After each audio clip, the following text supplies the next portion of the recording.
This is KRok Cast, the podcast where music and perspectives collide. I'm Anne, a music lover who's the ultimate fan. And I'm Kelly, a professional musician. Join us as we dive into the world of the Rose and other Korean and Asian rock bands. Sometimes we'll agree, sometimes we'll wildly disagree, but what's guaranteed is a passionate, hilarious, and unfiltered conversation about the music that unites us and the bands that inspire us.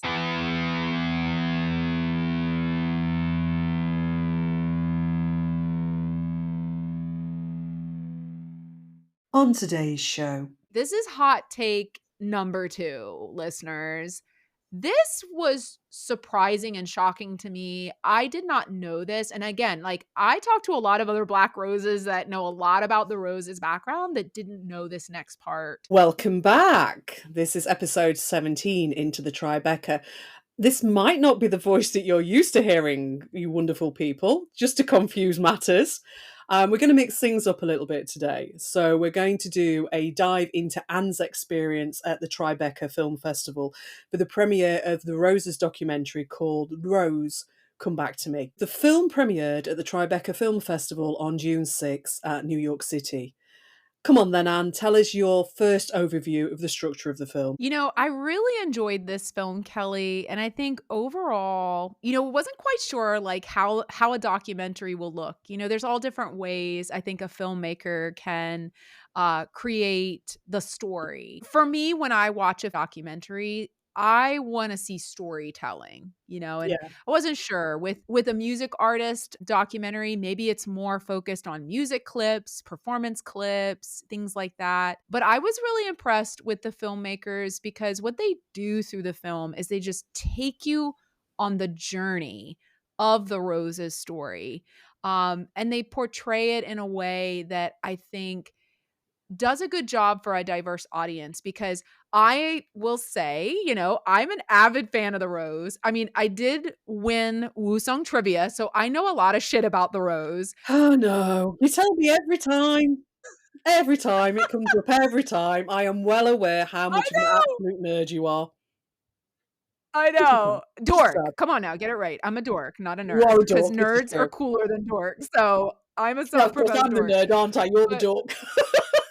that's right. You're cooler than me. You're the nerd. I'm the dork. Get it right.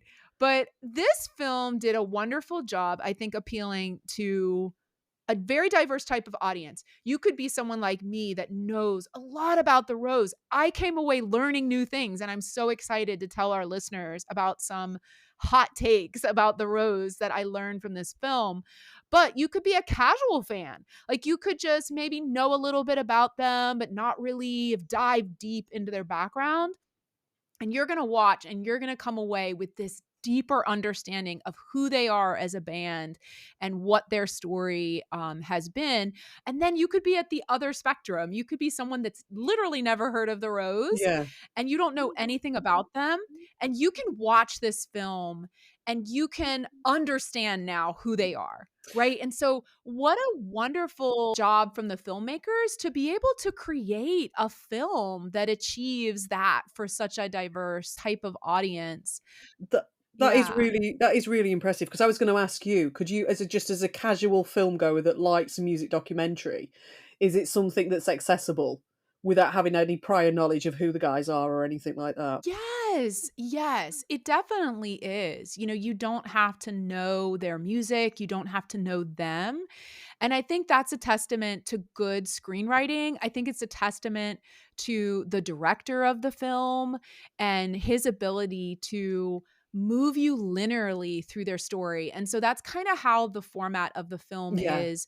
They move you linearly through the Rose's story, which we've talked a lot about, Kelly, in the Yeah. podcast. Our listeners, we've moved our listeners through the story of the Rose, and they do that through a combination of clips that you have never seen. Like there was some great behind the scenes clips that we as fans have never seen, clips that we have seen from content we're familiar with, interjected with fresh one-on-one interviews with each of the members. And so those interviews were candid, they were honest, and I think it allowed the filmmakers to tell their story in such a honest, vulnerable, and inspiring way. That that is the So sign of a well done. fantastic yeah, that's the sign of a fantastic crew and the ability to take everything that's out there and glue it together, for want of a better term. So I'll just have a quick run through of the actual crew that were involved with this. So we have Eugene Yee, who was the director. The screenwriters, again, was Eugene Yee and David E. Simpson. The executive producer team was Janet Yang, Jennifer Westphal, Roland Cassis, Alicia Schroeter, Regina K. Scully, Bina Schulker, Brenda Robinson, James Rowe, and Daniel Park. And then the production team, so the producers were Diane Kwan, Sanjay Sharma, Milan Charabotti, James Shin, and Joe Plumer. Yeah, so I want to set the scene for our listeners. We have a cold open in this film. The filmmakers take us to Coachella, April 2024, the first weekend. The Rose is on stage. And now, what I kind of feel like has become this iconic speech that Sammy gives. Do you know what I'm talking about, Kelly? Where Oh, he's standing one of there his and ments. it's, One of his ments. yeah, one of his men's. Yeah, and it's like such an iconic one, right? It's the opening for The Definition of Ugly Is. And do you remember kind of what he says in I know that there was a bit one? of I know that one. swearing. There's always a bit of There was a swearing little when bit of it's swearing. Sammy, isn't there? Yeah. He talks about how they started in Hyundai and their first gig, right? They had like 20 people in the audience and half of them were their friends. And then he says that famous line, and look at all you motherfuckers now. Well, for those of you guys who don't know us, we have been together as the Rose for 7 years now. When we started at a place very small in Seoul called Hongdae. That's where we used to busk and street perform and do little club gigs here and there. And our very first show as the Rose, we had about 20 people show up, and half of them were our friends. But look at all you motherfuckers now. It was such brilliant filmmaking because exactly what they do is they take you to Hyundai 2012 with the young Leo Dojun standing out in Hyundai by himself busking. And that's where we begin in their story. That was just like really good filmmaking in terms of kind of taking you back there. And Leo's talking about his experience when he was busking. And I love that he said, he's like, you know, what you got to do when you're out there on the street is you got to take the popular songs, the ones that everybody wants to hear, right? Whatever's hot on the radio. He said, and so that's what he would do. I love how it sounds like He he's hustling. is, right? Like, isn't that so true? It He is, yeah, is. it That really is is. so Leo. But then he said one day he's out there and I don't know why, but like he just wanted to play whatever he wanted. And Mm. he said he closed his eyes. And what do you think Leo would want to play if he wanted to play something? Oh, I don't know. There's What's his possibly a go-to? yeah, exactly. There's possibly a certain artist that he'd lean towards. Right. Who does he always lean towards? Would it be a certain Jason Mraz? Here he is. He's playing this Jason Mraz song, and he says he closes his eyes, and he said he just let the music take him. And he opened his eyes, and there was this massive crowd in front of him. And he said it was that point where, for the first time, he realized the power of music. And it kind of made me think, Kelly, like it literally took me back to something you and I talked about in the last episode of KRok Cast, where I feel like we got a little passionate about this. And I don't know that we realized like that we would get a little passionate about this. But remember when we were talking about how we want them to be a little less scripted and Yes. kind of let that music take them, Yeah. right? Yeah, definitely. I mean, it's something that you wanna see out of musicians because beautiful things happen when they're just let go. And that's proof in the pudding there. The fact that he actually said, you know, he opened his eyes and there's this huge audience there. And then that's when he found his nexus point when it came to music. And I think most musicians Yeah. undergo that. And it's not normally until you just let go that you get to that. So to have that ability to do that Yeah. more on a daily basis is a wonderful thing. Yeah, I love that. And so this is kind of what I also liked about the film. I think they took us through this journey and kind of started with each of the members. You know, they gave us a little bit of backstory about their past and some great childhood photos along the way. There were some things that I think we already knew because again, you know, we talked about their origin story in our Yeah. first episode, Into the Void. So we shared with our listeners in that episode that each of the members went through the trainee experience. They have that K-pop entertainment background. Yes. But I think you and I have also said it's kind of become a crutch a little bit in some ways where they lean into Yeah. that K-pop mold a I little think bit so, too yeah. much. It does. I it's Yeah. horrible to say. I mean, it's great for training, but you do fall into it, and I think you Mhm. kind of fit into a cookie cutter mold, and you forget that you've done it.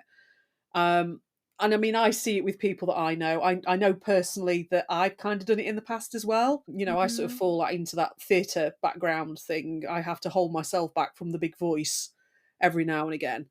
It is one of those things. It's quite a strange ideology, but I suppose in a way that K-pop idol thing, that level of training also is supposed in a way, it's a bit like military training. It gives you that regimented structure that you need to survive and succeed and do it well. I think that's a good point you're making, and actually, that was brought up by someone in the film too, and I think in Korean culture, because those entertainment companies are such a big part of their music industry and that trainee culture, I think you're right, you know, and so, um, Leo joined his entertainment company. I don't think I knew this, but more focused on dancing, to be honest. And I think we've Yeah. seen that with him. He's actually a really good He's a dancer. really good dancer. Um, He is a really, really good dancer, to be perfectly honest. And I yeah, didn't realise that's how he'd signed up. So that's quite a surprise, really, because it would have pushed him yeah. completely into a different angle if that was, he'd have been in one of these boy bands with like 11 of them in, and then you see him play I live and they know, don't I play kind of live feel because they're like literally miming. I know, I honestly agree. I feel like I could have seen that as the track. Maybe they were Yeah, trying to put him on. I think so, if he'd not Um, escaped. yeah, exactly. Now we shared this in the origin story in our Into the Void episode that Hajun and Taegyam joined the same entertainment company, and that's how they met. So, you know, we already knew that they had known each other a long time Yeah, and that Leo met the two of them through just randomly busking, right? So yeah, Leo's out there solo busking. They were out busking together. The three meet and make Windfall. We had told that story in yeah, our episode. And just as I said, they kind of go in a little more into Hajun in particular with how he got into music. By the way, Hajun's kid pictures were the most adorable of all the guys. I'm sorry. He was the cutest, absolute cutest kid ever. no, I just couldn't I'm oh, not it surprised by just, like, that, to warmed be my honest. heart. Yeah, I'm not I shocked by know, that. he was just so cute. So I thought it was interesting. He got introduced early on through church. Um, and then kind of picked up the drums, you know, a little bit later into middle school. But you know, Hajun and his sense of humor. There were so many Yes. times this man in his one-on-one interviews, his sense of humor came out, and I just love that the filmmakers did a nice job showing that about him Yeah. because it is his best attribute other than being a kick-ass drummer. Oh, He's so definitely. funny. He is Um, hilariously funny, and every yeah. time he opens his mouth, I just die. I really do. And it's like this dry it's this perfect dry sense of humor, Yeah, yeah, right? it is so dry. It's so dry, I'm surprised he doesn't set fire to himself. I know. So he's talking about church and had his mom, she's very devout, but he kinda realized early on that, maybe the church aspect wasn't so much for him, but he loved all the music. Yeah, of course, yeah. It was so funny the way he said that.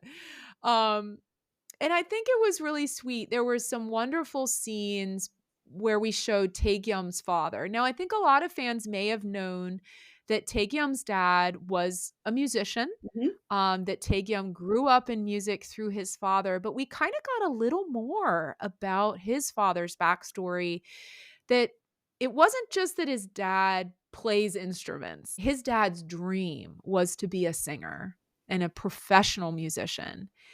But his dad had to give up that dream when he married Taekyum's mom and had Tae. Yeah. And so there were some very touching and heartwarming scenes between father and son playing music together.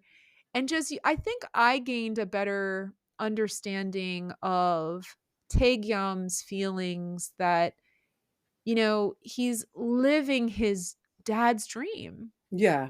You can tell some of his connection to music is not just only Taekyum's love of music, but what that love of music forms between his bond with his father. Yeah. And that's going to come into play a little bit later in the Rose story that Kelly and I will talk about more in a moment. But I think the filmmakers did a beautiful job depicting a very strong bond between father and son, and how music can play a part Yeah. in building that bond and keeping that bond. So back to the formation, there's this hysterical scene of Hajun. So remember, Kelly, we said about his humor. So we got the three guys, okay, and they start busking and they're playing together and they're practicing. And Hajun says in his interview, so we felt like something was missing.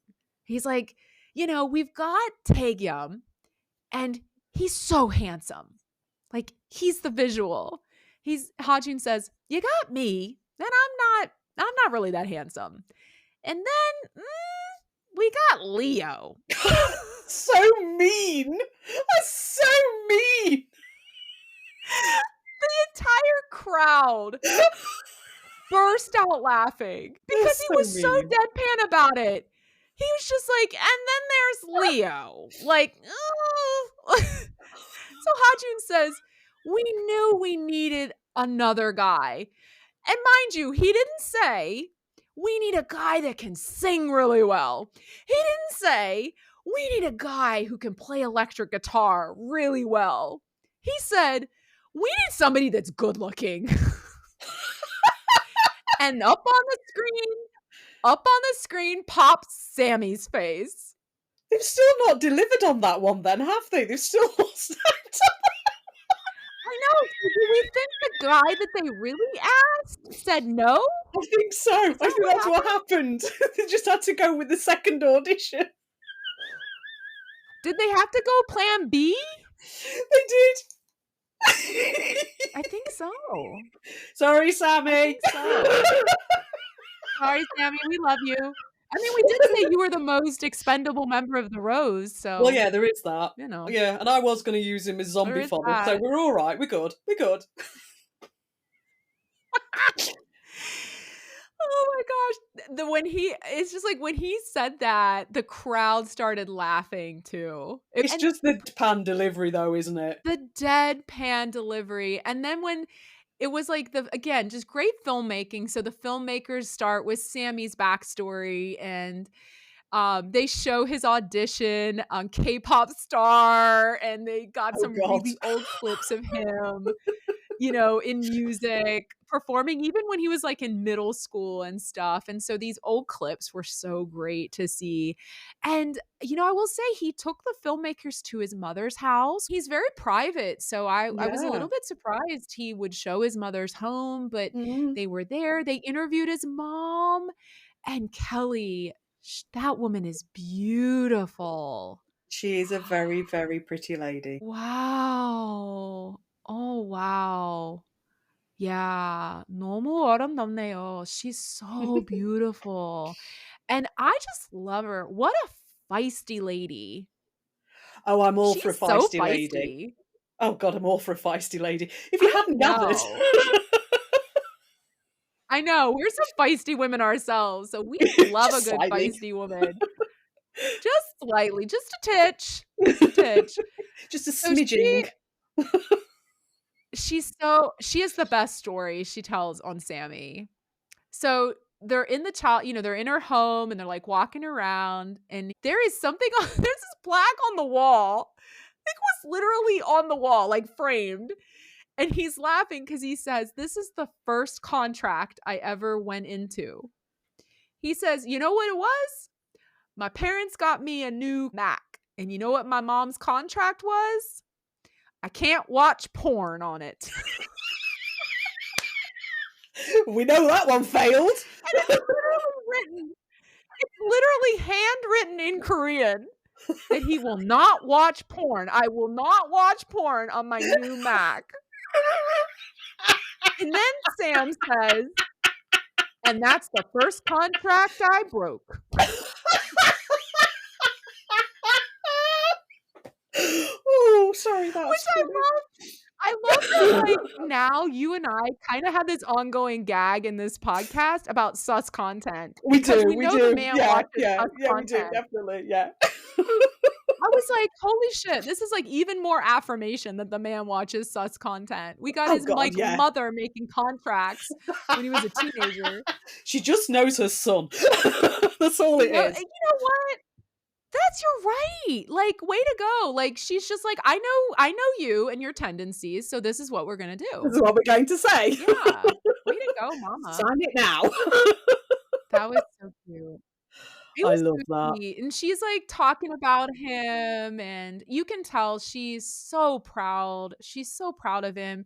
And it's like this scene that I feel like we all have. Like, it was so relatable as an audience member watching it. So they're sitting at his like parents' dining room table, and she's got the big box of old physical pictures. God, no. Right? Like old school physical pictures. Is this when all the sort of baby in the bath photographs come out?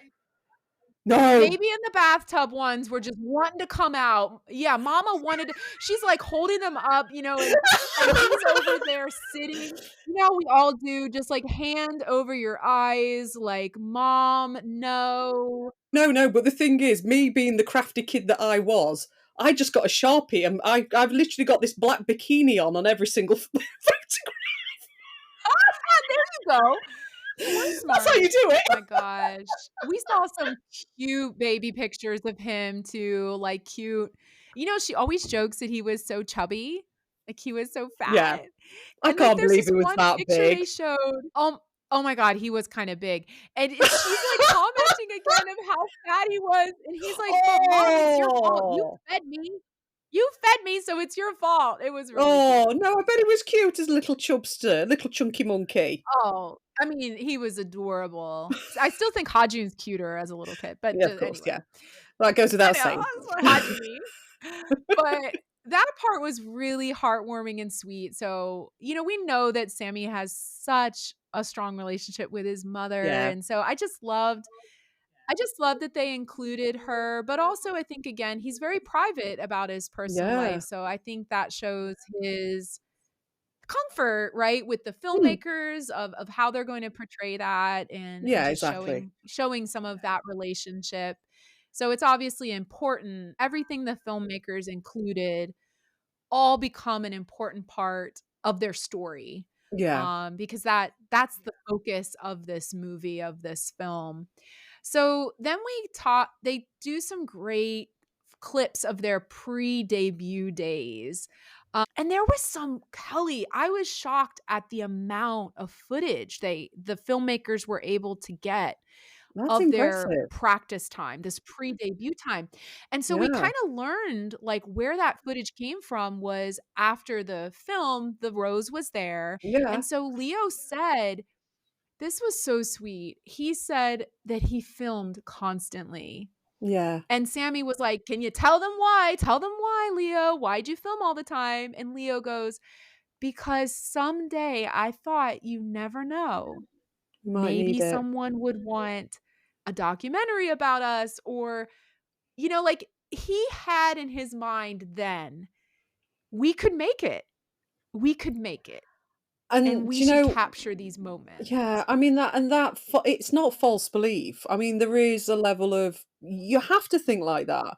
It's not being delusional. It's just, that you have to do these things, and if you do them, you're going to succeed. So, I mean, for Yeah. him to have that mindset from then onwards was a fantastic thing. It really was. And I always say this about him, he's a very sentimental person. Yeah. I remember, is it the Alive video when he starts nicking props at the end so he can save them for his Yes, he museum? does, you're right. You're right. You're right, I forgot about that. Yeah. So, yeah, like, I I just thought it was amazing that they had this old content because, Mm. again, I said this at the beginning, in terms of the format of the film, it now gave me as a fan who's seen, probably every hour of content out there Well, of The yeah, Rose, exactly. something I hadn't seen, Yeah. right? Here's something I haven't seen that I've come away with, Mm. so yeah, it was so good. So now we're on to the journey of signing with Jay and Star. And so Yeah. I think, again, listeners, if you haven't listened to our episode Into the Windfall, we go into the relationship with Jay and Star and what ultimately becomes the termination of contract between the members of the Rose and Jay and Star. And so, Kelly, you and I have sprinkled in all of our episodes. You could tell there was tension between the Yeah. entertainment company and Oh the god, yeah. guys. Yeah, without a shadow of a Um, doubt. Yeah. but and you even said this, I think, in Into the Wolf episode when we were talking about Sammy's first solo EP, Wolf, that was released under Jay and Star Company. Yeah. We always kind of felt like they wanted him. I think that was pretty obvious Their from the eye start. There was was that him. kind of feeling that it was just like it was him that they'd got their targets on. And I remember Sammy saying that he wouldn't sign with anybody unless they took the band. He'd made that decision in his head.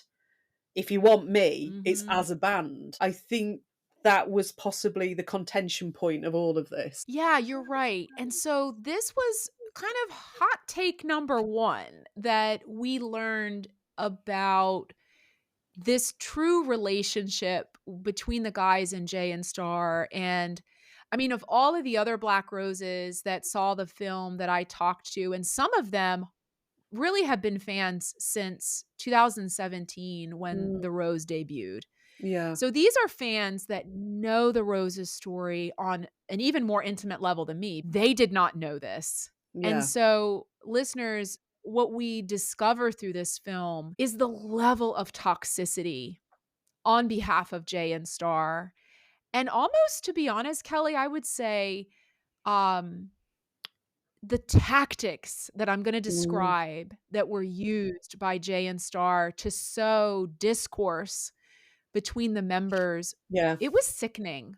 It yeah, was very sickening and it was disgusting and yeah, psychologically damaging. It started at the beginning to where just what you said, they wanted him and he fought for the group.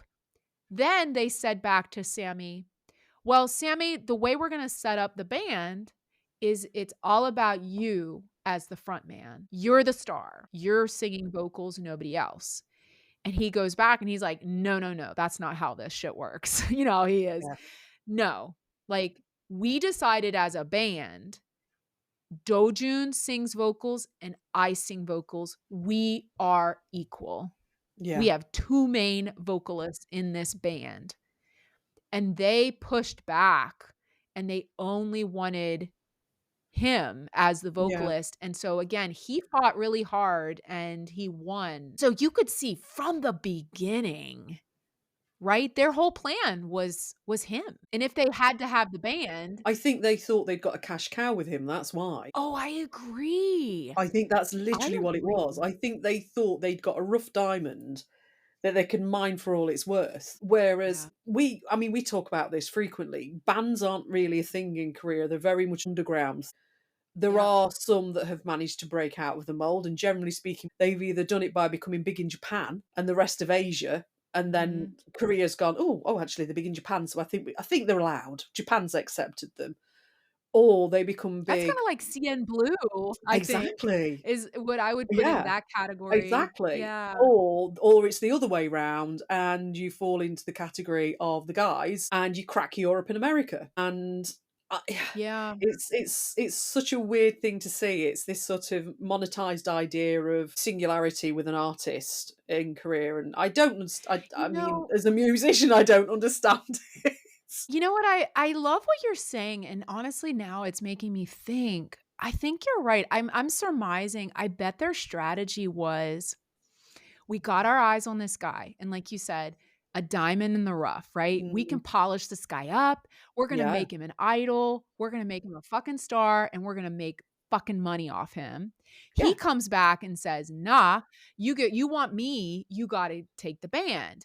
And so I bet their thought was, "Okay, we'll do that as consolation, but we're gonna set them up in a way that's like quote unquote, the rest of the guys are like session musicians yeah, and we'll still be able to put this guy in the front as our idol." And I yeah, think exactly. again, he kicked back and was like, "No, that's not what the rose is, you know?" So I think you're right.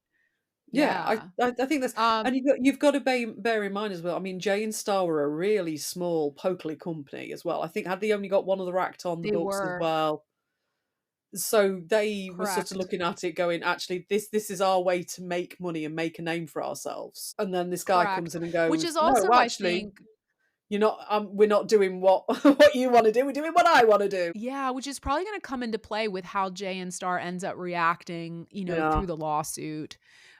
Because they didn't wanna lose that cash cow, right? no, That was definitely not. that No, was their big money yeah, maker for them.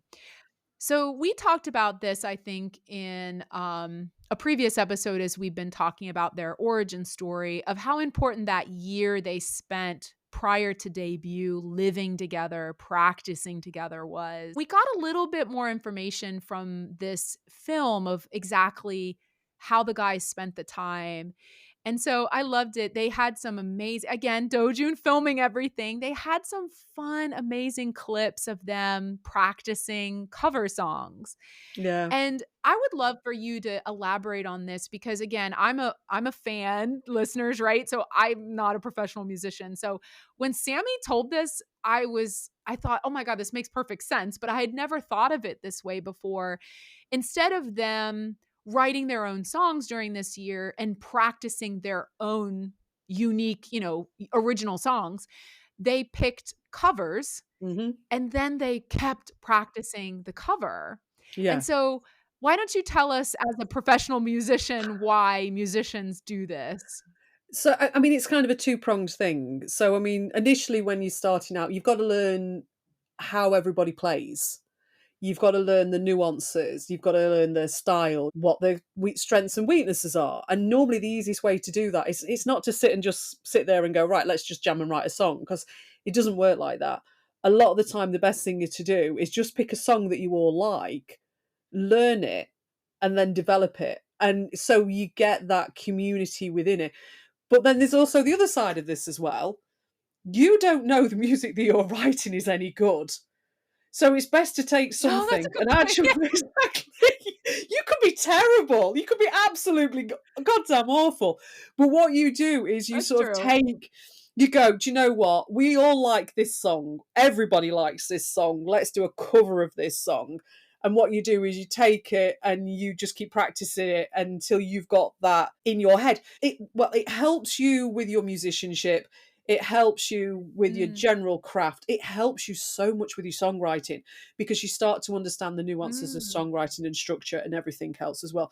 So there won't be an artist yeah. out there that at some point hasn't done a cover or multiple covers. It's just what you Yeah. do. And then every now and again, you'll just throw one in because, it bulks up your set, or you just enjoy doing the song. Yeah, I mean, as you explain that, of course, you're a professional musician, so but as a fan, I didn't think of that. But now I realize, like you said, you know what good is, right? If you've Yeah. got this You cover don't and know if that's what you're you're any good. constantly working towards. Yeah. Yeah, you know what good is. Yeah. So I love that. I mean, we had talked about how important the year they lived together. They did everything together. And he said their Yeah. schedule was literally all day they practiced. Then they went and they're like these like young guys because they're what still in their like kind of like mid 20s I Yeah. think at this point, so they're still fairly young. And when they had any downtime, they went to the PC cafe and played Overwatch. And then I it mean, was like literally how cliche. repeat, right? It's How so cliche. cliche. These dorks too, right? Like they're such dorks. They're not out like drinking or partying as these rock stars. They're playing Overwatch at a PC shall I cabinet. let you into a little secret about how rock star we are? So ours is Dungeons and Dragons. Right. Spectral's playing Dungeons and Dragons in your downtime. Yeah, I just love that. He said the only day they took off from practicing was on a Sunday. Yeah, So, I think this is gonna be important in the next phase of this story, but, that we'll get to in a moment. But this year, listeners, it was huge. The bond these 4 men made in this year together of doing everything in every waking hour together and building, as Kelly, you just described, through that practice methodology, the level of teamwork and yeah, cohesion. So they're going into debut as a strong unit. And remember, yeah, Sammy said, when they came together, they made a promise to each other. The band, the Rose, is never about one individual. yeah, It is always about a collective, right? yeah. Sammy shared that what he felt made them special was they honestly could do it all, and they could do it all Mm, themselves. And we've said this in the podcast, yeah, right? Every member writes melodies. Every member can write lyrics. And what I think is most important that sets them up for success and continued success is Dojun. yeah, Dojun learned all the computer programs and yeah. he can do the production.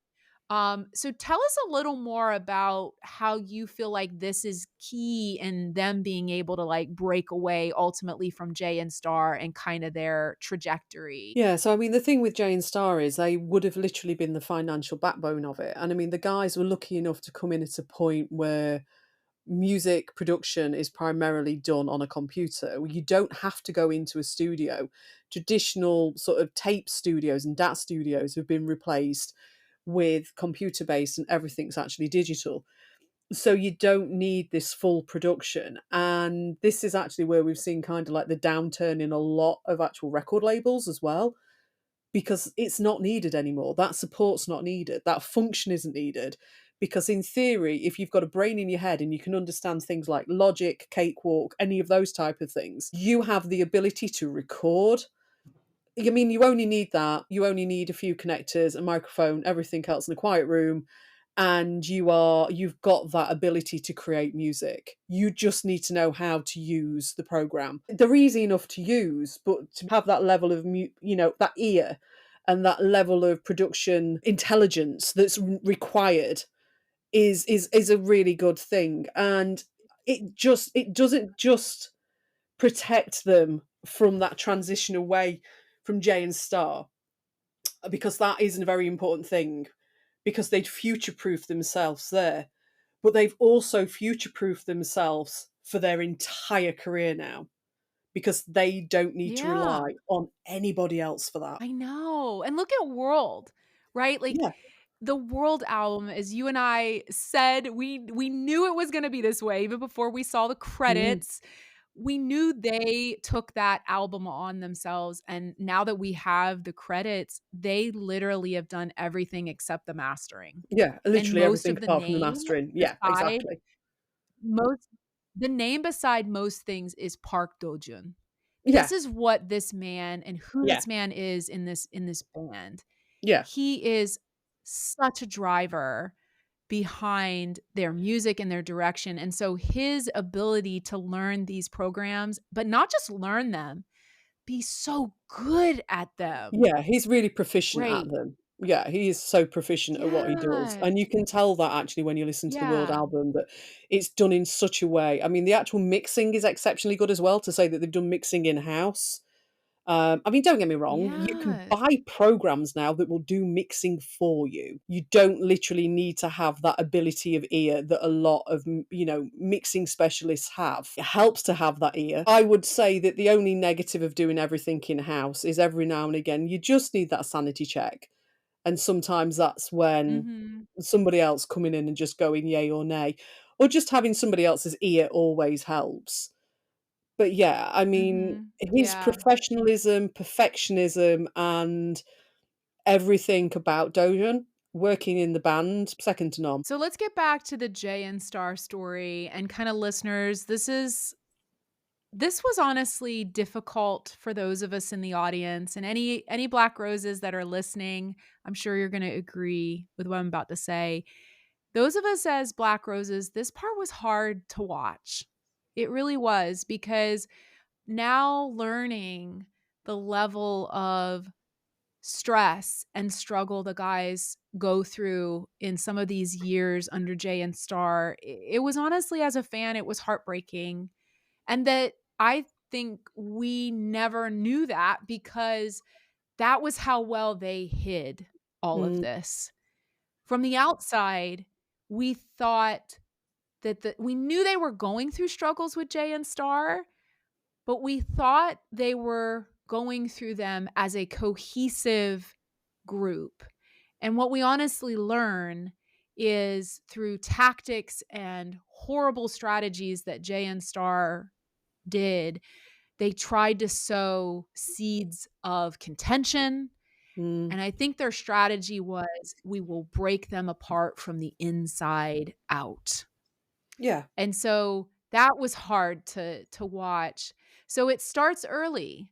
We talked about this in the Into the Void episode, when the guys wrote their debut single Sorry, and how right then Jay and Star was like, nope, nope, nope, that's not what we're going to put out. We need something more upbeat. Mm, And if you remember, Kelly, the guys fought for that song, yeah. right? Yeah. They fought for Exactly. that song. They believed in that song. They won that fight.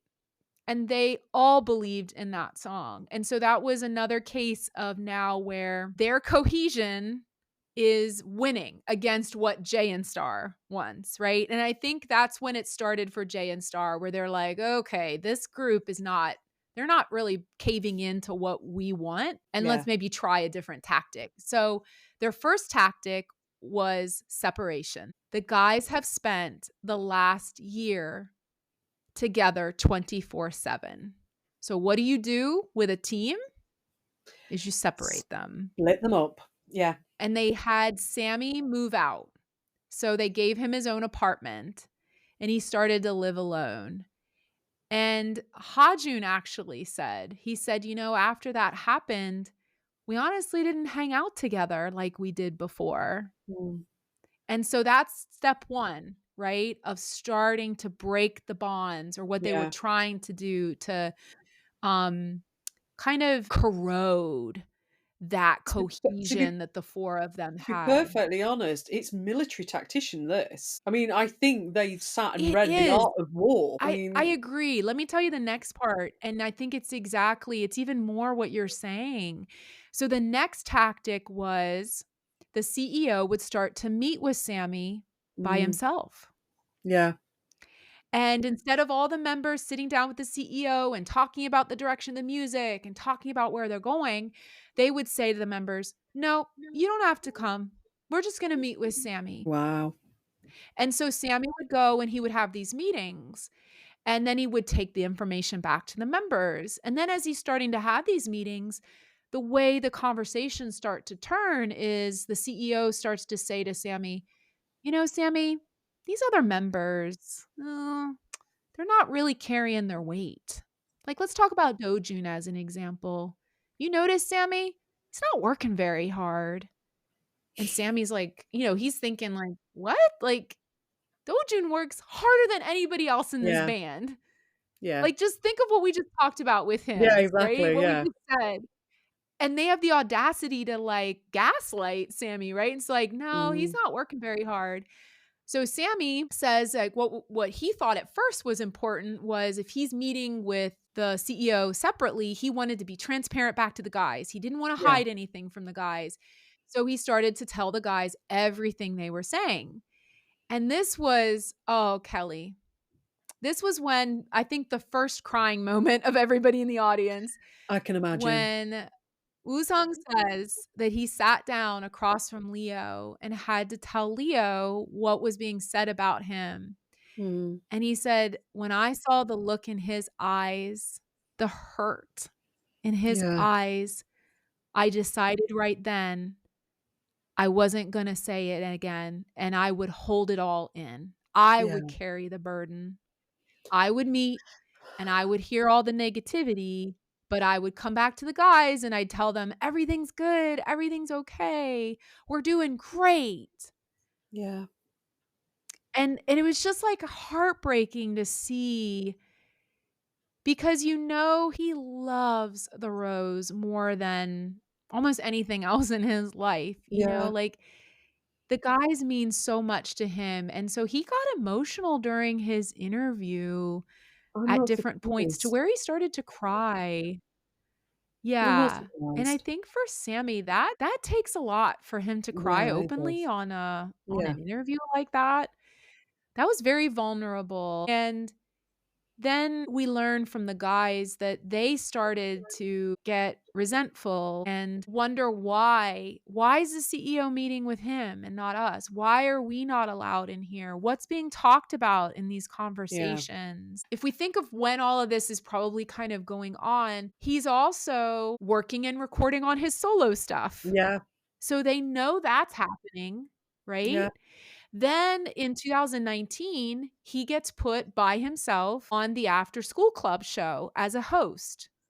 They Yeah. probably were like, "Hmm." Then we also know in 2019, the group did the competition show Super Super Band, band, in yeah. which unfortunately, he was the only one that moved on and moved on kind of far. Yeah. And it made me kind of reflect and think, wow, if they're sowing these seeds of contention and then all of these other things are kind of happening that are pushing him to the forefront, Yeah. what that must have done for the relationship. Yeah, the whole dynamic is skewed, isn't it, immediately? But you just think that this is sort of like this is external gaslighting, and I hate to say you see this, It is. and I mean, we kinda looking at this and saying it's like a K-pop thing. I've heard other stories of this. I mean, you do Mhm. there are other bands where and other acts where there's been multiple acts, and they've been pegged against each other to until it's just Mhm. one that's come out of the blocks and they've been the main star. So for Sammy to shoulder this and decide that he's gonna deal with it best he can is testament to him as an individual, to be perfectly honest. And you can Yeah. understand. I mean, all bands go through ups and downs. You're human at the end of the day. You are bound to. I mean, you end up arguing about the most ridiculous things that you could ever bloody think of. And I mean, a lot of the time, it's nothing to do with music or the career. It might just be the fact that one of you said something wrong at some point. Everybody has this level of conflict because you're just a human. But when it is being pushed and prompted by an outside force and manipulated in the way that it has been, it's paramount to Yeah. abuse, to be perfectly honest, because they are technically Yeah. within their care, having been signed to them. But yeah, Mhm. it's heartbreaking. It really is. And they shouldn't have had to have gone through Yeah. that. But saying they shouldn't have had Yeah. to have gone through that, I don't think if they hadn't gone through that, they wouldn't be, one, the musicians they are, two, write the music that they do, and three, be the people that they are. I think that's a great point. Back to kind of the film itself and how, again, a testament to some great filmmaking. I Mm, think the film shows you those things, right? Why did they point this out? Why did they mm, talk about this? To the point you're making, it shows how it shaped who they are, mm. right? All of this feeds into their story and Yeah, ultimately their story of success because everybody likes an underdog, right? And the of Rose is course. such an underdog, and this is such kind of that underdog story, Yeah. but it was a dark time for them as a band. They admitted on the outside, they might have looked like they were perfect and happy, but there was this contention and Mm, negativity, and they weren't really close anymore. They weren't spending time together. And not only were then the CEO like meeting with Sammy and planting the negativity with him, when they would meet with other members, they would do the same tactic with yeah, them. with them. So it really was this kind of pitting, internal gaslighting, very toxic sort of thing. And so at this point, we're up to the guys are feeling burnt out, as we talked about Yeah, in several episodes, and particularly highlighted in Into the Windfall. yes. They're being pushed in terms of their aggressive tour schedule. They're not seeing any money. They're asking their company for proof that we're not making any money. Where are these statements? The company would not turn that over. And things come to a head in February of 2020. The Rose files a lawsuit against Jay and Star Company and files for contract termination. We know through our episode in The Windfall, Jay and Star countersues, and thus that long, grueling court case of 18 months begins. Now, also what happens at this time is COVID hits. So Sammy very smartly kind of says to the guys, we can't record right now. We're in this lawsuit. COVID's hitting. The 3 members who are Korean citizens have to do mandatory military service. This is your time to go into the military. Go get it done. Do it. Mm. So the 3 members, Dojun, Hajun, and Taekyum do that. But I think what was a little bit it was a surprise to me and also heartbreaking was there was an admittance by the group that when they left each other and Sammy went home to the United States during that time, they weren't on good terms. Yeah, I must admit, there's always been a sort of bittersweet melancholy about Black Rose, and I don't necessarily always think that that's about a love letter to the listener Mm. base. I think that was sort of a love letter Yeah. between themselves. Kelly, I know we're going to be doing an episode pretty soon on Black Rose. And I think that now we could look at this song with a different lens as we analyze Definitely. the Yeah, meaning of those definitely. lyrics. Yeah, I think you're having right. that additional knowledge now, I think it definitely brings home a different story and a different aspect to it. So this is the next part I'm going to go into. Fans knew a lot about Taekyum's struggle during the military with depression. He was very open about this in the Heal Project. Yeah, They did an entire episode in that documentary, and he wrote a song. It was the song that became Seesaw on the yeah, Heal album. But I think what we didn't realize was honestly the depth of this depression. You and I have said in Into the Dawn when we did our deep dive into She's in the Rain, how proud we are that they have always through their music been very open and candid about mental health and their yes, own struggles and their own stories and how brave that is. And I think Taegyum using the documentary to be even more honest and candid about his experience, again, just shows they're a testament to their character. And very I much think the so. filmmakers presented it in such a well a well portrayed manner, Mm. um, a sensitive way, but honest way. Yeah, instead of being Um, sensationalized that sometimes that you get. Correct. Yeah, Correct, yeah, and he talks about that when the lawsuit occurred and he went into the military, he fell into a depression. So within the military, you go through when you enter, you do a psych eval, but I think you get periodically evaluated yeah, as you well do in the throughout your military. Yeah, time, you do. Yeah. and unfortunately, he failed. So he failed his psych eval, which led the military to provide him counseling, which I think is a great I mean, I'm glad that he was able to get that counseling Yeah. support, while he was there. And it started once a week, but progressed to 2 days, to 3 days. He got put on antidepressant medication, and that medication wasn't working, and then they kept upping the dose and upping the Mm. dose. And so you could you gained an understanding through his story that he just kept falling deeper Deeper and and deeper. deeper into this Yeah. depression to the point when he became hospitalized. And Yeah. that was a shock, Yeah, because to those of us in that's the never audience. it's never been said, Yeah. has it? No, it's never been said, and that's heartbreaking. No. Yeah. One of the things I was gonna say is, as I've said to you previously, I always find it so strange that when we sort of think of mental health as being a separate entity to the rest of our body, I mean, the end of the day, it's Mhm. health. It's like heart health or your nervous system health. It's exactly the same. It's just part of you and it needs to be treated in the same way. And it was probably a really good thing that he had got the support of the military to get him through this. And the fact that Mhm. obviously he ended up with hospital at the time would have been the best care for him. In his individual interview talking about this experience, and he gets very emotional.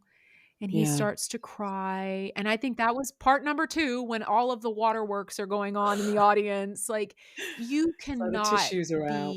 not be moved by Yeah. that, and again, testament to amazing filmmaking and the ability to let his very vulnerable story come out in a way that, as you said, isn't sensationalizing his Yeah. story, it's respecting his story, it's honoring his story, and also it becomes, as traumatic as it is and has been for him, it becomes such a cornerstone of their next chapter of Heal, right? And the Yeah. whole concept of Heal, and they've always believed that has always been their mission, that music is healing, that Yes. their music can send a message, and I think, he Taegyum shared that when all of this went down with Jay and Star, he wanted to leave music. Yeah. Like, he didn't want music in his life, No. and here, I think through this experience, I think he realized that music can bring you through some of the Yeah. toughest times Yeah, one in of the your life, and I think yeah. One of the problems is when you love music as much as they obviously do, and it's tainted by somebody else, it mm, becomes this very dirty thing. It's like you don't wanna handle it, you just wanna get rid of it. yeah. But, I mean, music's a wily mistress, shall we say, and she always pulls you back in. Mhm. And the thing is you need that music to heal. There's a reason that as all the cultures in the world, as an actual humanity, we thrive on music. There's a reason. There is a reason Mhm. everybody loves rhythm and music, and that's it because it is genuinely healing. And there are a couple really poignant things he shared in that individual interview at this point in the film. One is he reflected on all the stories he's heard from fans of how their music has touched their lives, including, he said he remembers a fan that told him that they were ready to kill themselves. And they reflected on the Rose's music and felt like they could live another day. Yeah. And I think we talked about that in She's in the Rain, Yeah, we in did, that yeah. Into the Dawn episode. The impact that the Rose's music has had on so many of the listeners Yeah. and fans, it's monumental. It It really really is. is. And so Yeah, it is. I think he leaned into that to help him through, and then he cried because he felt so sorry that he made his family worry by Yeah, going through this, and the yeah. worry he knew his family had, and kind of some guilt on himself of putting his We family through that yeah, worry, and which that was is the worst. heartbreaking. Yeah, which is the worst thing because you should never have guilt for being ill. It's as Yeah. simple as that. It Yeah. shouldn't be a shameful thing. It's something that we need to band together and Mm. make people better and just having that love and empathy for each other. And thankfully he's surrounded by people who love him and love him dearly. And Mhm. that was the main thing. I mean, obviously, it's something that will play in his head, but no, they just want him better. They don't care about any shame or guilt or anything. They just want their tay back. Yeah. And, this was shared in the Heal Project episode where they centered on his story that led to writing Seesaw, that they have a group chat. And I think Sammy might have probably was the one reaching out because when they're in the military, they don't have much access to phones. Mm, Um, and I believe Tay said something in the chat about, not doing too good. yeah.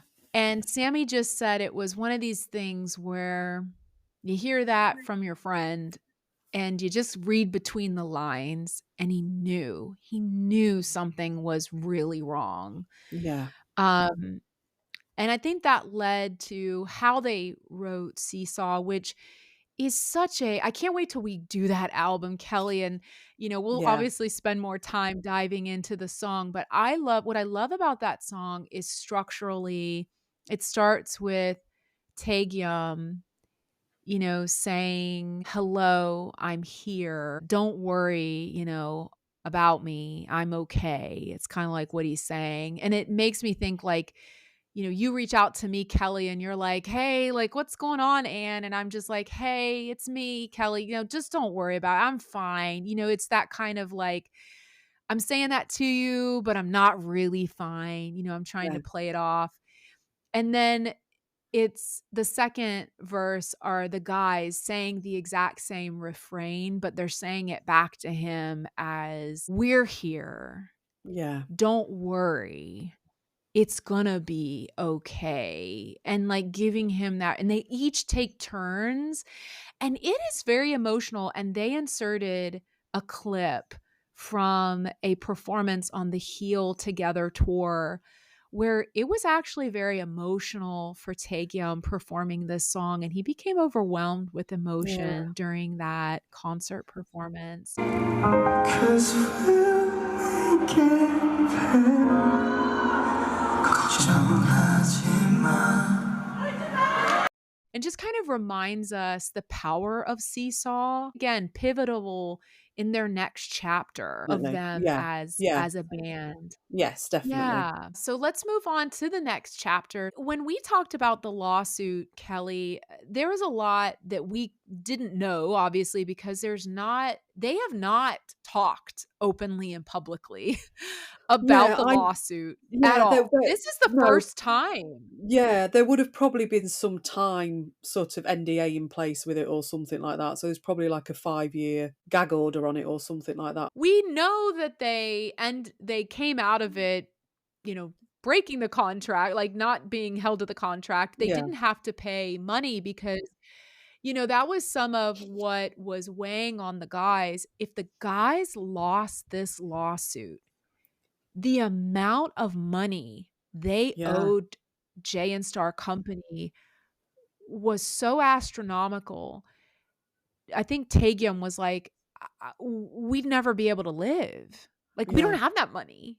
Yeah. Like, what would we do?"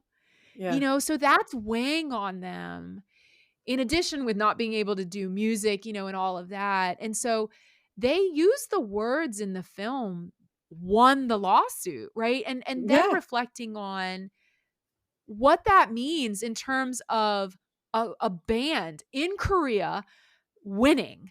Exactly. Winning against the establishment. Winning against the establishment, coming away, not having to pay them, Yeah. being able to be independent and on their own, and keep the Rose name.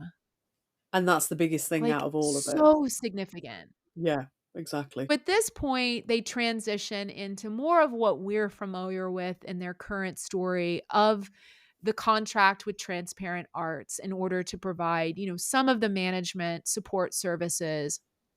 And then they start to focus on launching Heal, the birth of Heal, and Yeah. leaning into their trauma, leaning into their past trauma through Jay and Star and everything each of them went through in that time apart. And now I'm reflecting honestly on the Heal project. And if you kind of remember that content, Kelly, where they do Mm. the like glam camping trip. Do you remember when Yeah, they glamping. have Yeah. that? And I think they said that they spent literally a week catching up. And it kind of makes me realize now how important that was, because if they left on kind of bad terms and they needed to heal that relationship. Like, it wasn't just them They healing from my own individual trauma, but they needed to heal from the trauma they went through as a well, band. yeah, I mean that glamping session was literally the the biggest therapy session that they could ever have. It was better than sitting in front of a Yeah. shrink, because it's basically marriage counselling, isn't it, that they've undertaken? The rest of the film in this kind of section takes you through this slow climb that they've had through the heel era, ultimately into the dual era. And I think this was an interesting piece that we learned. This was some new content. So during this dual era or preparation, Kelly, sorry, for dual, they actually held a week-long writing session in Palm Springs, California, and they invited some outside producers. So we know that we've kind of said that was the first album, Duel, where they Yeah. ever worked with any producers Yeah, like yeah, outside yeah. the Rose. So they interviewed one of those producers, and I loved this part because he talked about how impressive each member of the Rose is. And so let's start with Ha-Jun. So one of the things he said about Ha-Jun is he is incredible coming up Yeah. with melodies on the spot. He said this man comes up with melodies constantly. And it made me think, Kelly, I'm like, I feel like as you and I keep diving more into their music, I feel like I'm learning more and more. I think Ha-Jun does most of the melody writing. I think a good percentage of it is, yeah, definitely. Because if I think of some of what he shared in the Station Heads for the World album, I know he said Nebula was him. And the guy said that his vocals were incredible, which, by the way, I'm sorry filmmakers, if you ever listen to this podcast, I did yell out in the audience more Ha-Jun vocals. That was me, in case anybody heard that. It's out of the bag now. Did nobody turn around and look at you and go, "Who's a crazy woman? Who's a crazy I woman?" couldn't help it. I did. I yelled out loud. I was like, more Ha-Jun vocals! That man's I'm voice. so glad I wasn't with you. I'd have been under the chair hiding. That man's voice. I mean, remember, Sammy, if you're listening, you did say the band should not be about, certain people singing. So can we please let Ha-Jun have a lead song for once? Come on. Hey, to be perfectly honest, the way he can actually copy people's voices, he might well have sung lead vocals on Some of World and you're just not aware. Love that. Have you thought about that? No. But anyway, I just love that. Yeah, it's brilliant. Yeah. I love that though. I was like, more Ha-Jun vocals, out of the crowd, like I'm catcalling or something. I love you, but you Ha-Jun, are I an hope you heard embarrassment. me. I can't take you anywhere, woman. I know. You weren't there to chaperone me, Kelly. What am I supposed to do? I'm sorry. Okay. I didn't sort of think to myself, hold on a minute, I'm just going to do a transatlantic flight to watch a film. I would have loved to, but it was a little bit out of my remit. Which, by the way, Kelly, so many of our listeners, and shout out to all of the amazing listeners that came up and said hi to me and talked to me about the podcast. And it was so fun to get to talk with all of you. But everybody was asking about you and missed you so much. I think you and I we're like the new power couple, Kelly. We're a power couple. I didn't realize you were going to be my power couple. Do we need a ship name? Oh God. Okay then. So what have we got? What can we go with? This could be dangerous. We can't use Callan because I get called Callan anyway. So we can't go with that. Okay, so Callan is out. Yeah. So what about starting with my name and ending with yours? What does that be? What's that? Yeah, but that sounds like some weird form of anal. Let's not do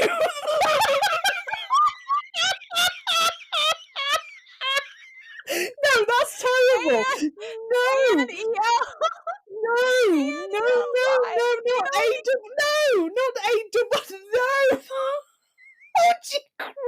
Christ. That's terrible. Okay. Oh my God. Put a pin in that one, Kelly. We're going to have to Let's rethink leave that well alone. Let's leave that well alone for now. Anyway, moving on, as you always say. This is what was poignant, and we talked a little bit about Dojun earlier, but this producer, he called out Dojun as the driver behind the band.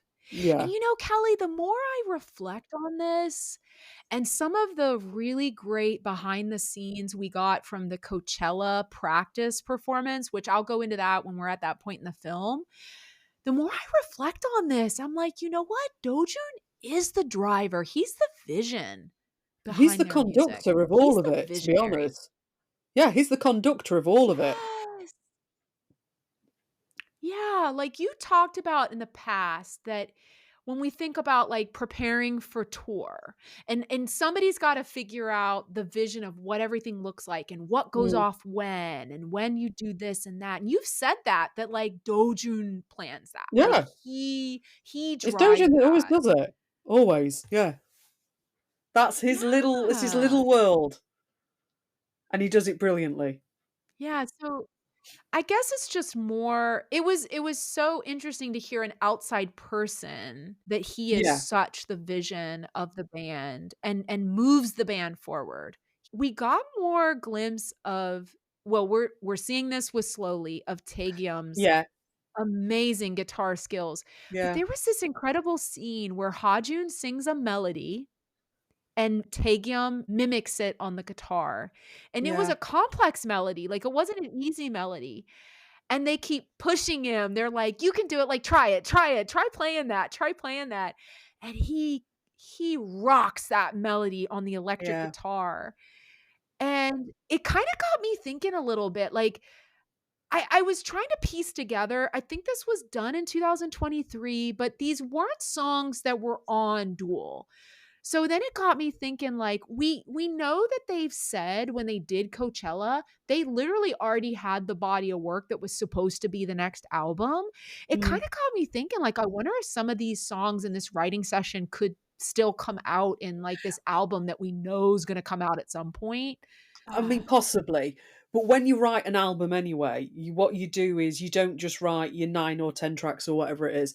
You normally have sort of tracks around it. It goes on basically sort of your gut feeling about how good that song is.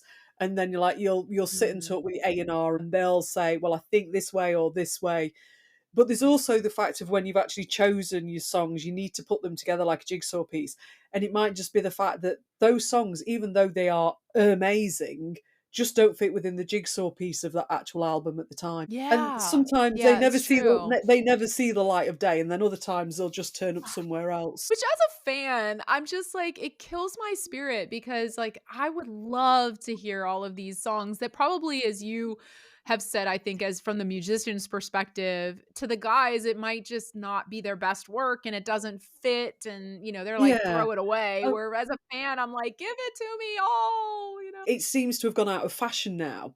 But like during the 90s, there was a big thing about B-sides. So all these things would be Oh, right? B-sides. Skid Row released a B-side album. And to be perfectly honest, it was an amazing album Yeah. in its own right. But they were all Mm, B-sides. There was stuff that never made the cut yeah. onto the main focus of the actual album. And all musicians have it. They frequently talk about Prince and the fact that there's 9,000 songs in this vault that they can't get into. There's literally a Yeah. legacy of 10 lifetimes of releases for Prince because they're just songs that they never came to fruition or he finished and he just didn't find a home for. But yeah, Mhm. it's interesting. Yeah. And then we wrap up with Sammy. I just thought this was like such a good description of him. The producer said he said he's so humble, which I don't know, Mm. maybe Kelly you won't agree with that one. Mhm. He has You his side eye in moments. that one. He has his moments. But he said he complimented his lyricism and his voice are unmatched. And I have to say that too. I mean, I sing his lyricism praises all the time because this man's ability and Yes. I'll stop the moan. I won't moan, Kelly, I promise. Like, but I Don't please do not go down the somehow Kim Delulu route, please. We've had words about this off air. I'll keep the sus content to a minimum here with my moaning about his lyricism, but I do think he is a phenomenal lyricist and just the timbre of his voice and how he can sing, it is truly moving and catches you, right? Like and so that's kind of Mhm. what the producer I think was, conveying. It was a nice kind of add in the film to hear this very Yeah. outside perspective. this Yeah. producer that didn't really know them, like, hadn't worked with them before, and just the level of respect he gained through his time with them and working with them and Yeah. collaborating with them on their level of musicianship. I loved seeing that. And then this is hot take number 2, listeners. This was surprising and shocking to me. I did not know this, and again, like, I talked to a lot of other Black Roses that know a lot about the Roses background that didn't know this next part. So, at this point now, I'm gonna take you to we're 2023. As all of us are very well aware, a major collaboration came about between Woosung and Suga from BTS. So we know that those two are close friends, have been for many years. Suga reaches out to Sammy and basically offers him an opportunity to feature on a song. Not only just, sing the hook, but has him write the lyrics. So he composes that part. And as so many people know, this catapulted the band forward. I know for myself, it is how I learned about the Rose because I am a big BTS fan. And I've talked to a lot of other fans that this was their entry point into Mm. the Rose.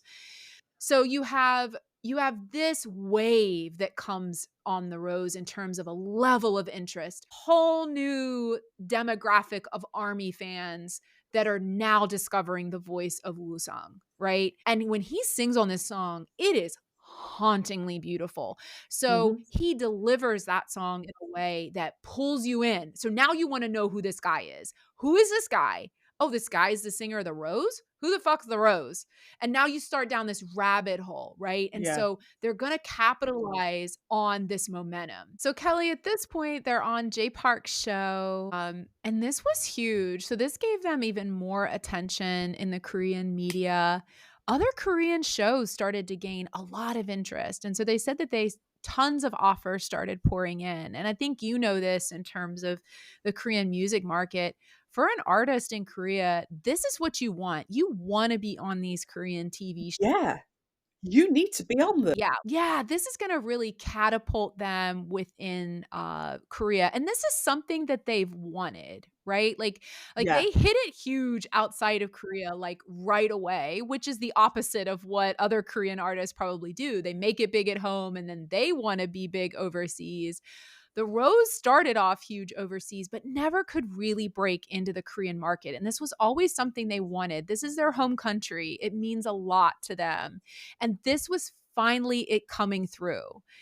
Yeah. And then shit went downhill. So, Kelly, why don't you walk us through the story that broke about Sammy's past in the Korean media? So obviously, as you've just said, Anne, they performed on Jay Park's Drive show, which aired on April the 16th in 2023. Now, around about this time, there was a really big industry buzz regarding drug issues. And there was news bounding around about multiple artists and various actors. Merrily Dan Spike and Johan In. They were huge news. It was all over the place. And at this point, somehow, some way, they dug into the band's history and they picked out a story about Sam. And before Sammy met the Rose, so while he was with Polaris Entertainment, he was caught violating the Narcotics Control Act for marijuana and he was investigated by the prosecution. Now, something that you have to bear in mind, I mean, obviously, as Westerners, we don't necessarily think of marijuana as being this huge problem. It's kind of just something Mhm. that has kind of been absorbed into modern cultures. In a lot of places, it's legal, and a lot of places, it's used for medicinal Mhm. use. In the UK, it's a bit of a misdemeanor thing. It's a bit of a strange one, to be perfectly honest, but it is classed in the UK as a lower form of narcotic. However, in Korea, any form of drug use is seen as a serious crime and it's classed as a shame on the culture. And of course, this story was picked up and it was run with. And obviously, there were multiple media coverages about this. And it was seen that that KBS hadn't picked him up as a blacklisted artist, basically, which is atrocious to think of. That I being know, caught isn't that for horrible? possession of what is into spliff, that you are going to be a blacklisted artist. This gives you a level of understanding of just the I'm trying to be polite about this. Um, just the inherent differences between Western and Eastern culture. It's not even Eastern culture, actually, because there's cultures Mhm, within sort of East Asia that just don't have an issue with this. mhm. But it is Yeah. primarily a Korean thing. And when you think about the fact that this is so heavily enforced, but yet there are major crimes that have been undertaken, and some of these people still have a career. So to think Yeah. that, yeah, I find it, if I find it ridiculous, I'll get quite angry and passionate about it. To be perfectly honest, as I said to you, I don't necessarily like the idea of marijuana. I mean, the smell turns my stomach, but it is a lifestyle choice for some people, and the fact that it is classed as such a shameful act is absolutely unreal. It is, and in Korean, culture and society, the media, when they get any sniff of wind of something like this, the headlines, Kelly. We looked up, after I saw this in the documentary, we researched some articles. So we do have those Yeah, linked within the episode description. And Sammy talked about this in the film in his interview. The word being used with his name was drug abuser. And the level of severity, being associated with him for something, as you and I said, like, and he's comes from Western culture, right? And so exactly. still, Yeah, even for him, right, where, in California, it's legal it's now. legal. So Exactly. yeah, he's being painted as this horrible drug abuser, and now the association that has with the Rose's name. And so when this comes out and this headline comes out, one, KSB2 is put on the spot, as you said. Yeah, Why could you have this guy on? What's wrong with you? And they're throwing their hands up going, we didn't know about this. Like, oh my gosh, like, we didn't know this guy was a drug abuser, blah, blah, blah. And now all those offers stop, right? yeah, All those other shows go quiet. And, I will share his story, listeners. This might be hard for some of you to hear. If you have not seen the film and you do get to go see the film, maybe this prepares you, because depending on your background, this could be a trauma trigger. But he tells the story of his arrest by the Korean police. He was stopped on the street. He was asked if he was Kim Woo-sung. He said yes. They immediately put him in handcuffs. They tied a rope around his body. Now, he is of small stature, mhm, and just the level of severity to tie him up, not just handcuff yeah, him, but tie him up, put him in the police car, sent him to the jail, and he stayed in jail for 2 full days and wasn't released until the 3rd day. And so I just can only I can't even imagine, actually. I'll say that. I can't even fathom what he mm, must have dealt with and gone through and been scared. Remember, he's a foreigner in yeah, Korea. He is not a Korean citizen. He is an American citizen. And so to go through that experience as a foreigner in Korea must also have been scary. He did admit to the crime. He was a first time offender. So, yeah, Kelly, maybe pick back up with kind of then what happens to him after that arrest. yeah. So, as Anne said, this may trigger some of you, and it has. We've had to record this 3 times because it did trigger me a little bit.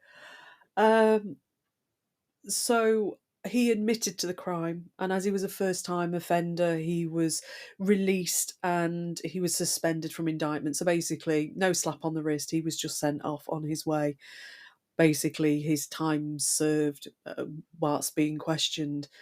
During the police investigation, though, he would have sat through multiple interviews relating to any information regarding any activities as such.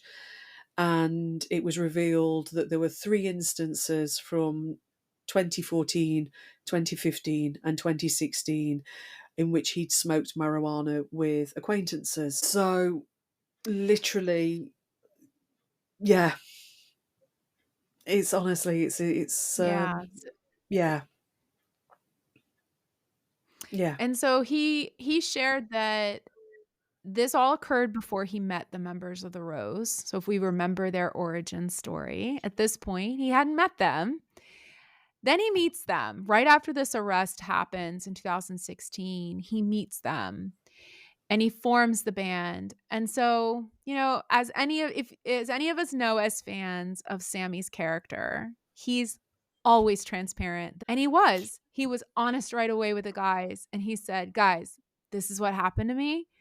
This I want to tell you because it could come out someday, and I'm not trying to hide it." His parents knew about it. So Sammy's mom and dad knew this occurred. Who never knew about it were the parents of the other members. yeah, So Dojun's parents, Hajun's parents, Taegyum's parents didn't know this occurred. And so now go back to 2023. They're on their high. They're gonna make it big. This is it. This is what they've been working for in their home country. And headlines now pour in Korean media of Kim Woo-sung as a drug abuser.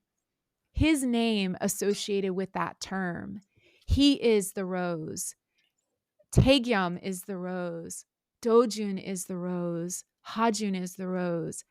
And by association in Korean society, even though it may not have been any of those three that had this past, they are tainted. And as Kelly said, in Korean culture, it brings shame to your family. And this was heartbreak part number 3, I think, for all of us in the audience, because Sammy, and this was I will put hats off to the filmmakers.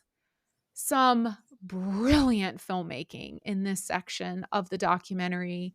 So moving, because what they did was they overlaid some visuals that we're seeing that we don't know exactly what the scene was behind backstage, but it was a Rose concert where all the Korean family members were in attendance and there was a celebration, but no one from Sammy's family was there. And so you're seeing visually all the family members hugging their son, patting him on the back and cheering. And you see Sam alone with no one engaging him. And he's looking around and he puts his hand in his pocket and he pulls out his phone and he just starts scrolling through his phone. And while you see this visually as the audience, you hear Sammy explain that he had to tell the parents of these members that he loves more than anything, that he brought shame to them and their families, and he's sorry. And that was his mistake. And he knows and he owns that his mistake lost that for them. Yeah. And it was heart-wrenching. It was on it. I'm getting a little bit emotional right now thinking about it, back to how that scene from the filmmakers, they evoked such emotion out of the audience in that scene. It was some brilliant filmmaking. But it made me kind of realize, Kelly, you know, you and I, we've been saying this in previous episodes, that we notice right now that we feel like the Rose is really looking to break back into the Korean music Yeah. market. They've been doing a lot of content that is very Korean audience centric and Yeah. focused, and have honestly been kind of wondering, like, why? And now I look at this and I'm like, maybe this makes sense. Like, I feel almost like, and I don't know, I could be wrong, but he didn't say this in the film, so I will put that disclaimer. This is my own opinion. But I'm almost thinking that, like, maybe he wants to, like, redeem because they Yeah, it's a know they redemption can do arc, it, isn't it? right? They know It feels like a redemption they arc. know they're fucking good, and it's just like, Yeah. to have lost that because of this stupid ass drug laws in Korea, I think they want their chance again. Can you blame it? Honestly, can you blame them at all? And I think the worst thing is, I mean, I No. think Sam has literally just I think he holds this so heavily on himself that this is his fault Mhm. that it didn't happen when it should have happened. And I think you're right. I think Yeah. this is why there's this desperate push to do it. And you know, this determination to break the Korean market again. I have very weird views about why things don't happen and why things do happen. And a lot of the time, it's Mm, divine timing, whether you believe in it or not. Sometimes it just has to be the right bloody mm. time for it to happen. It wasn't their time Yeah. then. It wasn't their time. And all these lessons that are learnt that you go through all come into life because you have to learn them. They make you a better person. They make you a better writer, better Mhm. musician, everything else. Their time will come, and I hate to say it, I think Korea will wake up at some point and just go, oh, actually, shouldn't we have been paying attention to these a bit longer? It will happen. I know Yeah. it will.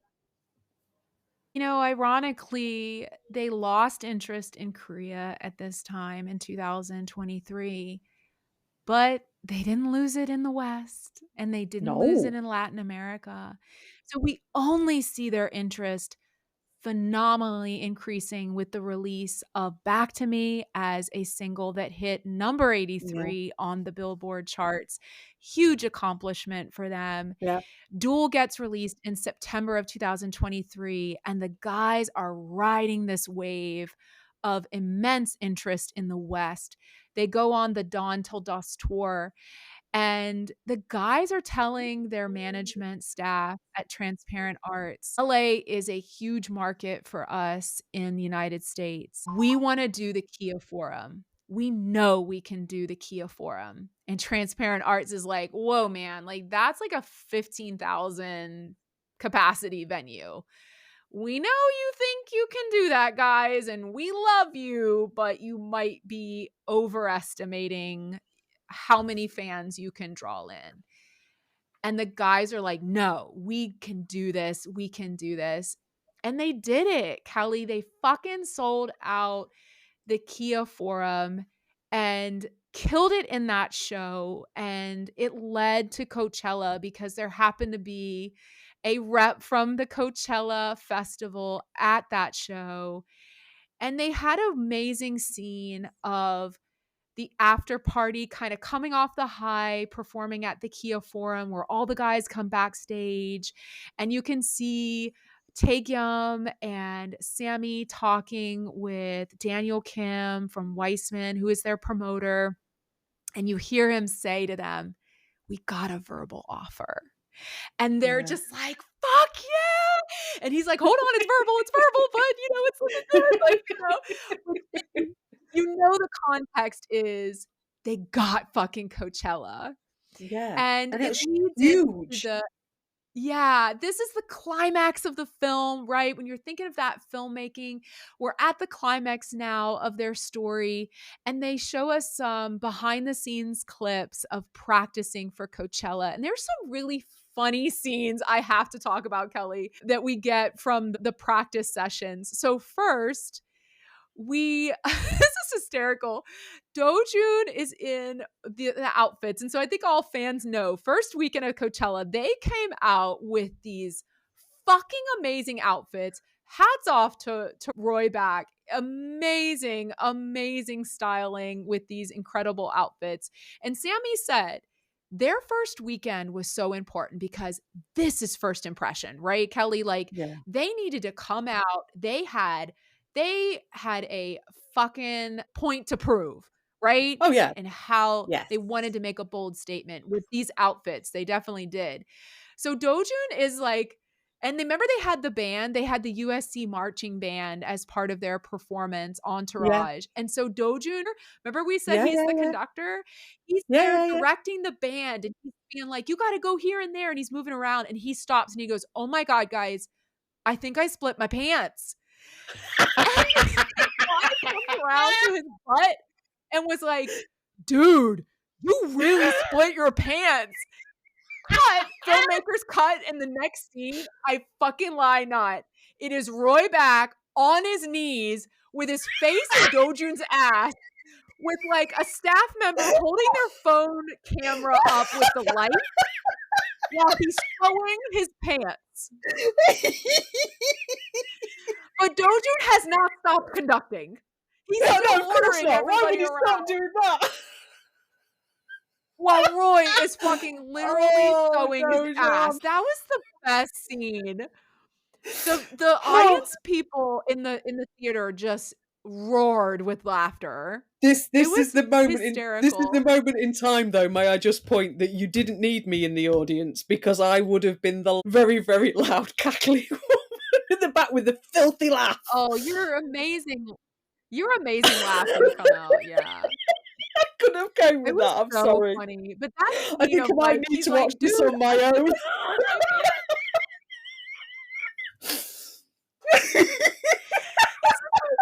I just was like reflecting on that. Like, they couldn't take a break. Like, there was no like No, take no, 5. keep going, Dojun keep can going. move his We pants don't for got a minute time. and let Roy sew them properly. Like,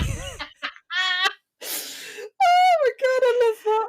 I know, like on his knees with the phone light. That was the funny part too. Like the person next to him holding the light up. Oh, It was dear. so funny. That's when you know you've So got a close funny. relationship, isn't it, with your wardrobe team? Yeah. Yeah, when Roy's face has had to be in Dojun's ass that closely, I guess they are on a different level now.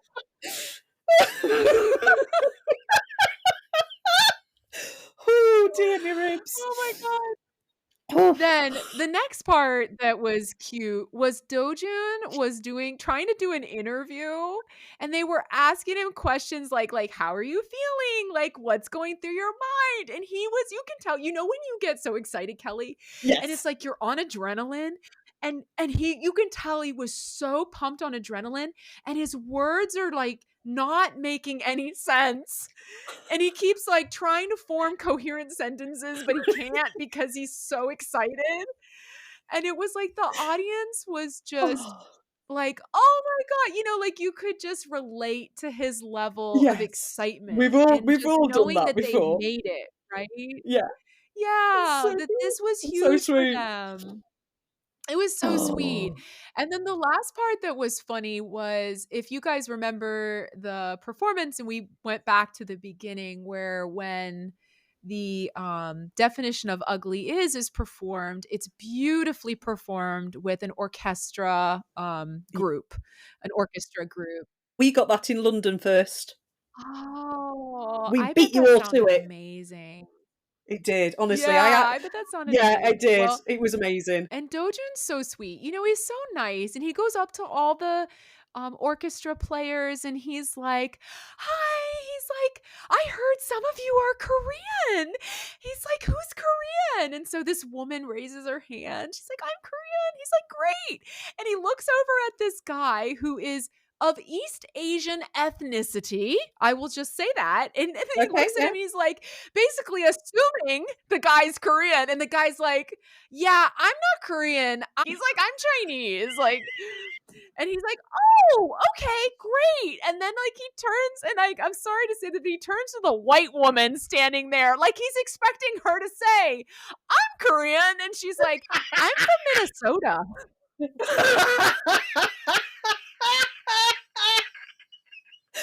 Oh, bless you, Dojun. Minnesota, that's great. Oh, God. It's a right bumbling old man move, that, isn't it? And where are you from? Is he practicing for politics? Oh my God. Isn't that just so Dojun? Like, he's It just really, so really funny. is. It's like the ultimate gaff. It's just so fucking funny. Oh, Oh my dear, God. bless him. So the film wraps up with Sammy talking about Coachella. So, and as I kind of mentioned just a minute ago, he talked about how important Weekend One was for Yeah, them because, as you said, Kelly, right? They wanted to come out swinging, right? And so they yeah, focused on precision.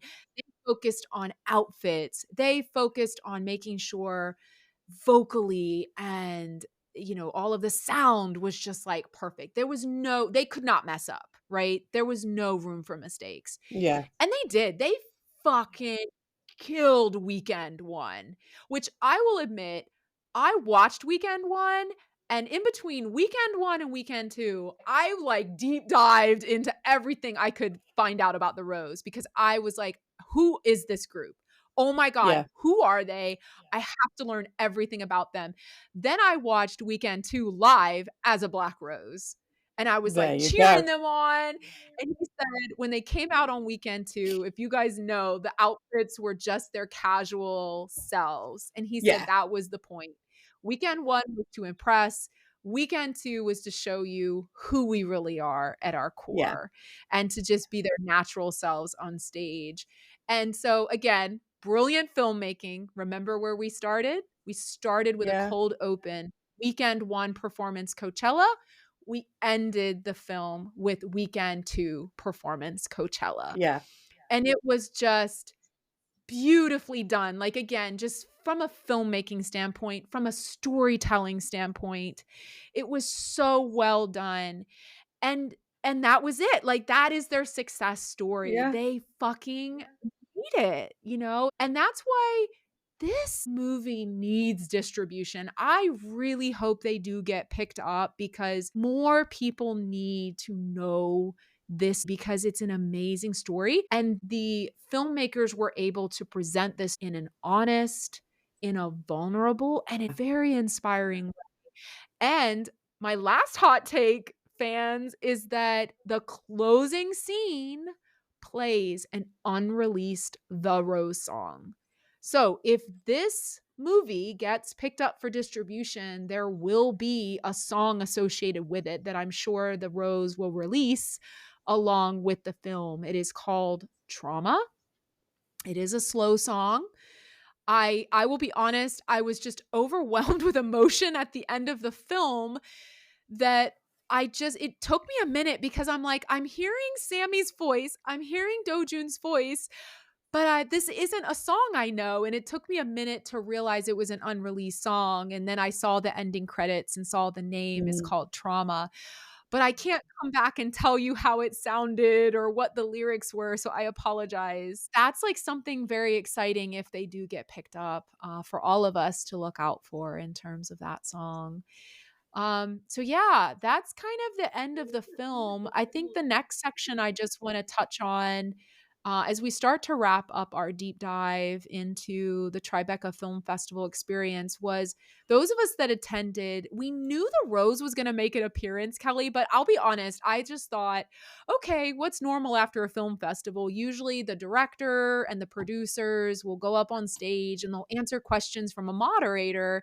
So I just kind of figured that along with them, the Rose would maybe be on stage and be able to answer questions. But the Rose actually performed not one song, but 4 songs. They performed Time, She's in the Rain, Nebula, and Oh.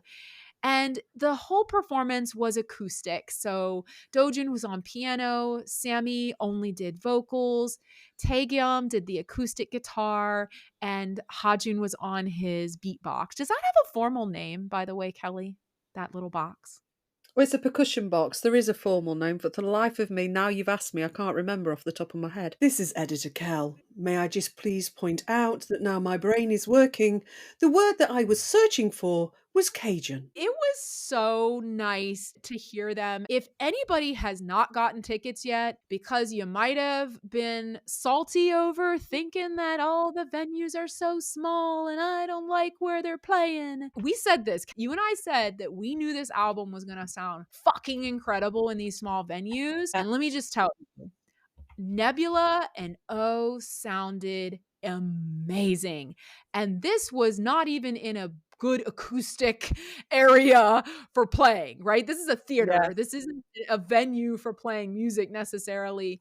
And it was amazing live. So please go out and get tickets. If you guys haven't gotten tickets for their tour, you will not be disappointed because it was amazing. But there was this funny thing, Kelly, about like, so they started to get ready to play She's in the Rain, and Sammy got like super anxious because the key was off.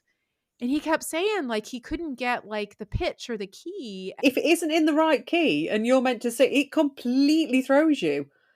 I mean, literally, your starting notes are where you start, and it escalates the entire song. So, I mean, yeah, I'd have been saying the same. I was like, "What are you playing? That's not the key. Where do you think we are?" And poor Tatum, he was kind of struggling with tuning. I don't know enough. So I wish you were there. You could probably have broken it down better than me, but they literally, it was like if you're on a plane and somebody's going into emergency and it's like, is there a doctor on the plane? It was like, is there anyone in the house who can help us tune? And there was this guy who raised his hand and he's like, I'm a composer. Would you like my help? And he goes up on stage and he's like tuning the guitar and he's going over and like Hajun. We love him, right? Nobody can fill dead air like Hajuni. Hajuni's coming in with the jokes, with the one-liners, like trying to like fill the dead air while the rest of the guys are scrambling to get their shit together because like, you know, it's like not tuned or whatever. It was so funny. But it's like So the Rose, right? Like, isn't that so them? Completely. There's just always a little bit of a mess. Yeah, would you expect anything else? Come on, exactly. I've seen that clip and I was just a bit like, I won't tell you exactly what went through my head. Let's just say, I think Tegan might have been a little bit nervous. And you do tend to rely quite heavily on various tuning equipment, to be honest. But yeah, I was quite surprised that it wasn't just tuned by ear. Yeah. But it was so funny. And I think like that's some of the appeal. Like I think that's why we love the Rose is because like come on, they are just a little bit of a mess. And it's just like, but that makes them real. No, they wouldn't be as much fun if they were perfect. And I think back to the film, right? Like, and I think again, a testament to the filmmakers of how they portrayed them through the film is that genuineness, right? That they aren't perfect and they've had mistakes and they've made mistakes, but they've never let those mistakes pull them down or they've never hold them back. Or no, they've never held them back and they've never defined them. So, I mean, I think to me, them, right? Yeah. And I think I've never let the obstacles make them lose hope. Yes. And I completely agree. I think that's a key cornerstone to kind of their story. I think Sammy and Dojun's vocals during their live performance sounded really good. Like, really good. The outfits they wore, I think it's Roy. It looked like total Roy styling because they looked impeccable. I must admit, the photographs I've seen, they look fantastic. They really, really, all four of them look brilliant. They really, really did. Yeah, kind of this like combination he did with them of like the blue and the black. Oh, that dusky blue was stunning. That dusky blue. Yeah. And the midnight blue. Oh, gorgeous. Absolutely gorgeous. Yeah, so I'm sure that was a Roy moment. I'm sure it was. It looked like it had Roy all over it. Like, to me, it was It just got Roy like, all over it. It got Roy all over yes. it. They look stunning. And then I just think they've been working so hard, and, they did all those station heads, then they had to jump on a plane, they flew over from Korea, they probably did press all that day, but they looked happy, they looked Yeah. healthy, they looked ready. They Yes. just looked ready to go and ready for this tour and ready to go out and perform with Black Roses and meet Black Roses. And yeah, it was so energizing, I think, Yeah. for myself as a fan seeing them for sure. Now they need more people to hear about this film and the interest to get gathered so that somebody will want to distribute the film for them. That means it could go out on something like Netflix or Amazon Prime or, one of those other kind of platforms, or maybe Yeah. be in theater releases. We did hear from James Rowe that they did get picked up for another film festival. That film festival will have to be the first to announce it, obviously, through Mhm. any embargo agreement they would have. So we'll be looking out for that announcement. We don't know where that film festival might be, but that will be another opportunity for fans and anyone else to be able to see a screening of the film. So I don't think it's that they, are purposely only releasing it in the United States. I think they got the amazing luck of a huge US based film festival, Tribeca Film Festival, that's giving them a chance and taking a chance on this film. So, yeah, And congratulations to and the filmmakers. and one of the other things just to highlight there, and I'm not 100% sure if the people who were actually in attendance, as an actual viewer of the film, you have the ability to vote for the film. So if you actually look at the Yes. Tribeca site, if you have a look at the Rose documentary Instagram page, all the details are there. So as a viewer of the physical film, I assume you have to prove that you were there. There will be some form that you can actually do that. But please go and vote for it, because those votes again add up to distribution and recognition. So please do it. I'm so glad you mentioned that, Kelly. Absolutely. If you attended, definitely go and vote. They did share that with us, the details of how to do that for those that were in attendance. Some of the producers and the director did speak at the very beginning. So we got a tiny little bit of a glimpse maybe on kind of, the why behind this movie, but there was no formal like Q&A that like I was kind of expecting, where I was hoping we would get more meat into some of those details of like how this really came about, like why the rose, like what was it about. So again, if we can get somebody on the podcast from the production team of the movie, we would love to kind of dive into more of those questions with Yes, them. definitely. But what we were able to get from Eugene Yee, the director of the film, he did say that he was just inspired by the Rose's story. And coming out of working on the film, I'm inspired by their passion, their tenacity, and their commitment to that path, to follow their own dreams and to sing their song. And so I hope that this film can inspire all of you too, to find your own paths, to follow your dreams, and to sing your own song as well. Thank you. Kelly, why don't you go through a couple of the reviews that now have come out since the initial screening and what some of the feedback has been?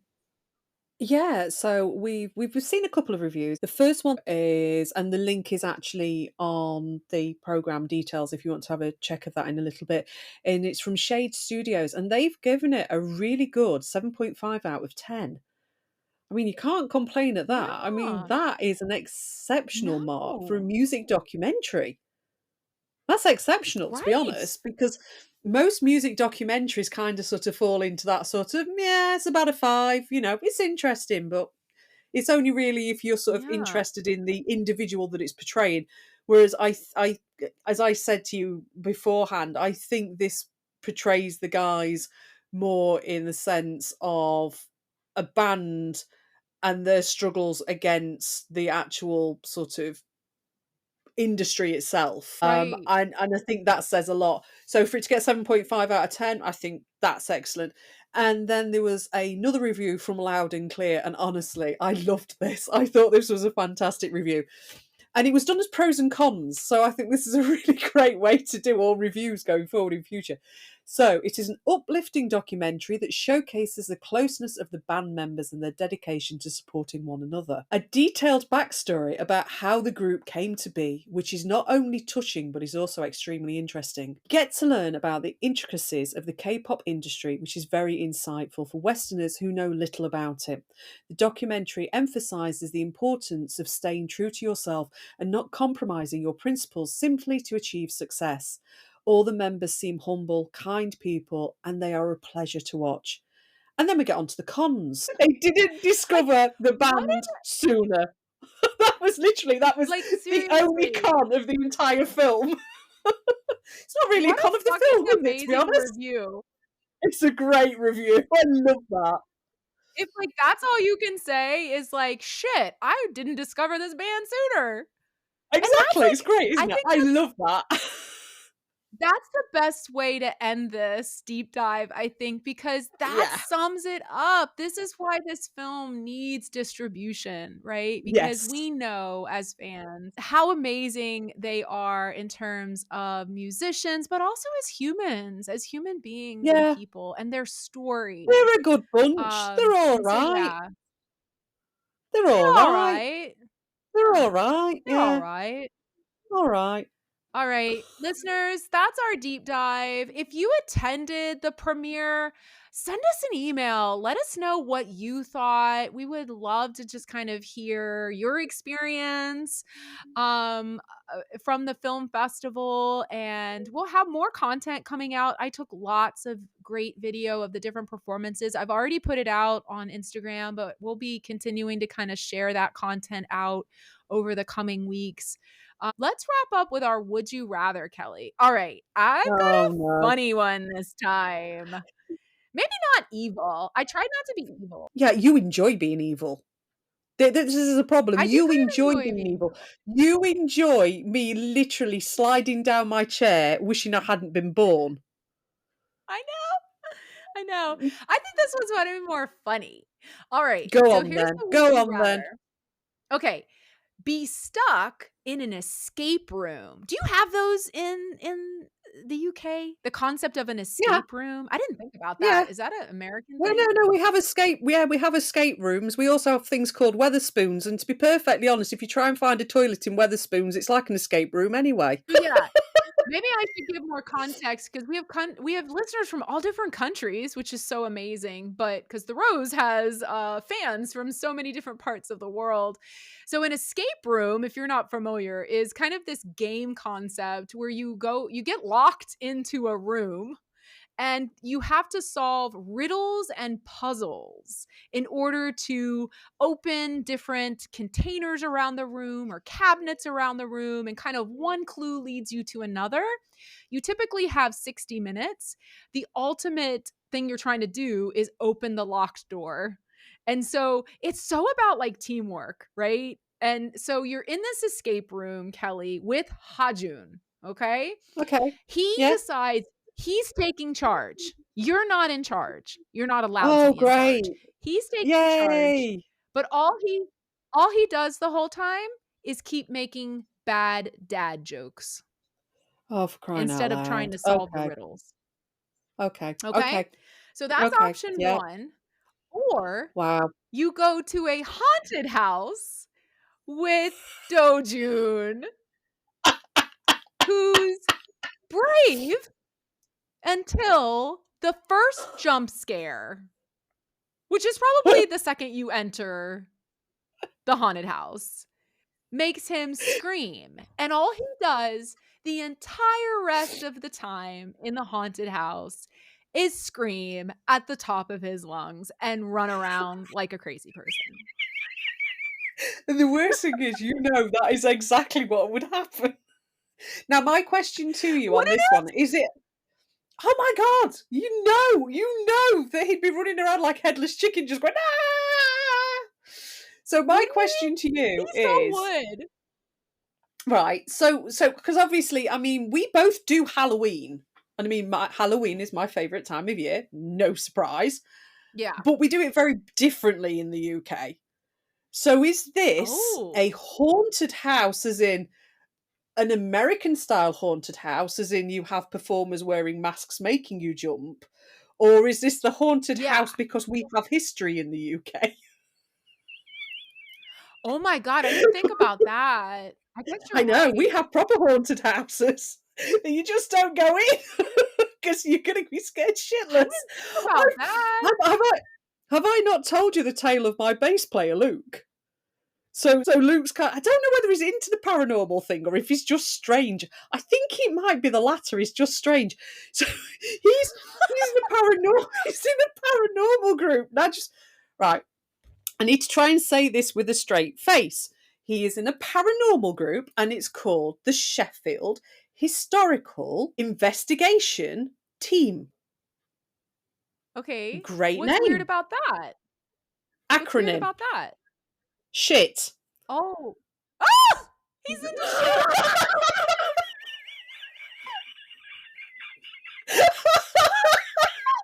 The first time he told me, I just cracked up. I couldn't do anything at all. And I was like, you are kidding me, aren't you? And then it turns out they've got videos on YouTube. So if anybody wants a laugh, just go and have a look at Sheffield Historical God. Investigation. The SHIT. The shit. SHIT. Or you could say he is the shit. He is the shit. Well, he likes to think he is the shit. Oh my God, that's hysterical. Oh, Okay, you know what I love only about me. these would you Only rather? me. You always, this is so the difference between you and I. You always ask clarifying questions that I I'm never not think through. stupid, that's why. I've read too many contracts. I'm sorry, what does clause 2.34 mean? Can you please explain this to me? I am not giving you my first child. You It's cannot like the have my zombie kidney. apocalypse one where you spent like 10 minutes of that humor segment asking me clarifying questions about the whole scenario of what kind of zombie apocalypse this was. Can you blame Where I'm me? just I like, want to I know what don't type of zombies they were. What type of zombies? What caused it? Okay, let's say this. This is an American style haunted house where, like you Okay. said, you got to go through the big house and it's all this jump scare stuff, right? Where like all these crazy people are coming out in costumes. Okay. This is going to be exactly the same as the last jump scare haunted house I went to with my best mate. She literally walked behind me. She put her head underneath my coat and walked behind me like the back of a donkey. And pushed me I through feel the like that would entire be you and thing. Doju then. And you can just think that would be me and Doja written it because he'd be doing the same. Oh my God, he'd be doing the same thing. I could so see that. Oh, sorry, that's hilarious. And then, of course, we've got our Hajuni and, oh my God, an escape room. Now, the question is, do you have, now I need this clarifying, do you have a time release for the escape room? Or is it literally just until you get out? Oh, you get 60 minutes or you fail. What happens if it fails? What happens if you fail? Well, you of course have horrible shame and don't get to take the picture with the funny signs that say I won, I escaped. I'm good You don't with get to that. I'll brag. cope with the shame. I'll cope with the shame. It's fun to take your picture in front of the sign that says I escaped. Okay, then, right. So before I say which one for me, which one for you? Which one would you do? You know what? I love escape rooms, but you know what I can't stand are the people who want to take charge but then don't do anything. This is your idea of a nightmare, then, isn't it? That's your idea of a nightmare. Because, like, I'm like super diligent with my escape room. Like, it's all about teamwork. We got to work together. Like, we've got like timing and like you got to talk it through. You got to talk it out. And if somebody's taking charge but doesn't want to do it, all he would do would be like make dad jokes the whole time. I would get so annoyed. I would want to punch him in the face. I'd pay to see that. I would actually pay to watch that. But that's Hajuni, and I never would hurt my Hajuni. So, but put me and Dojun in a haunted house together? Oh Are no, you because you're a serious? screamer. I am a screamer. You're Which a actually, screamer. wait, that sounded bad. Hold on. Just Hold on. sound Some bad. content alert. We get used to it with you. I'm the well-behaved one, I'll have you know. Honestly, British darling, stiff upper lip and everything else. I know how to behave. Let me add a little clarity. I'm a screamer when it comes to being scared in haunted houses. That's when I'm a screamer. Obviously. Okay. Obs. But I think this would be hysterical. Dojin and I let loose in this haunted house, both of us just running around like a chicken with our heads cut off, just screaming, being terrified. That's generally what happens in a haunted house, isn't it, to be honest? It's generally what it is. As I said, I am a Halloween girl. I love me some Halloween. So yeah, I do the haunted house. And you're assuming that I don't scream when it's a jump scare. I know, you'll probably be the same way. Oh no, because I'm just too cool for it. Being the guff that I am, I live for Halloween. Oh, just water off a duck's back. It's not like I don't want to hide behind somebody every now and again. All right. So Kelly and I are both enjoying our haunted house experience with Dojun, no matter how much of a screamer he might be. We're okay with screamers. Tell us what you think, listeners. We can't wait to hear from you. Are you want to be stuck in an escape room with Hajun, who's taking charge but only making dad jokes so you're never getting out? Or are you going to the haunted house and scream your head off with Dojun? We can't wait to hear what you choose. Join us next time as we dive deep into the photosynthesis, episodes 7 and 8. We're going to wrap that series up. Rate our podcast. Leave us comments about this episode. We'd love to hear your feedback. Follow us on social media on Instagram, TikTok, and X. We are at KRok_cast all across the board. Click here to subscribe. Email us at krok.cast@gmail.com and check out our website, www.krockcast.com. See you in the next episode. Bye-bye. Bye. What you are about to hear may cause second-hand embarrassment and a deep respect for editing skills. Sit back, relax, and enjoy the mess. You're welcome. The documentary features numerous live performances and archive footage, with fans of the Rose would generally appreciate. You get to learn about the oh, fuck's sake. I'm just going to start this bit again. I borrowed somebody else's teeth. I borrowed his new dentures. Is that what it is? I borrowed his new dentures. I can't talk. I can't talk. Right, start again, lass. Start again. So we have this great review from Loud and Clear, and I love the way this is done. It's done as a pros and cons, and I think all reviews should be done like this going forward. So pros.